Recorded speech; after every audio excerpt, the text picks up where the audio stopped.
Surtout que beaucoup ne voulons pas accepter de ce que je tente d'exprimer. Et croyons qu'entendre dans les Écritures, là, il y en a plein qui vient toujours en disant c'est Matthieu 28, Matthieu 28, Matthieu 28. Mais Matthieu 28, c'est ajouté, parce que c'est un seul verset. Pourquoi vous ne voulez pas voir dans les actes des apôtres? Là, je vous donne des preuves. Si j'ai tort, dites-moi. Si j'ai tort, ça veut dire que l'apôtre Pierre a tort et l'apôtre Paul a tort. Et ce sont les plus grands. Dans le Nouveau Testament, c'est Pierre et Paul les plus grands. Parce que c'est Pierre qui a quand même prêché l'évangile. Il a, à cette époque-là, 5000 personnes furent converties. Ce sont des juifs. Ils ont tous été baptisés à travers de la consacration de Yahshua le Mashiach. C'est en son nom que nous devons être consacrés, et non au nom de trois dieux distincts.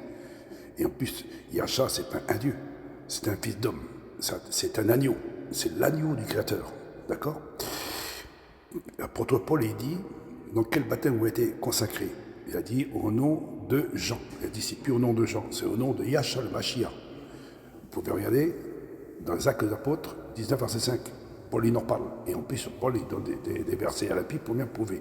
Et vous vous basez sur un seul verset, et ce verset-là a été ajouté dans le paléo-hébreu ancien, dans l'ancien hébreu, avec une Bible hébreu, ancien, juif. Il n'est pas écrit qu'on doit être baptisé au nom de trois dieux distincts. C'est anti-biblique. Le baptême ne sauve pas. Le pardon, il n'a pas de pardon. Il n'a pas de nouvelle naissance. Parce que c'est au nom de trois dieux. Vous mettez le Père mort. C'est pas le Père qui est mort dans le péché. C'est pas le Saint-Esprit qui est mort dans le péché. Le seul qui est mort dans le péché et qui a donné sa vie en rançon, c'est le Fils. Vous pouvez regarder. Nous ne sommes pas là pour mentir ou dire des conneries. Et vous osez de nous juger et de condamner et vous mettez votre confiance dans des prédicateurs enseignants et qui tentent de vous baptiser avec une doctrine catholique romaine. La Babylone, la prostituée qui a tordu les Écritures des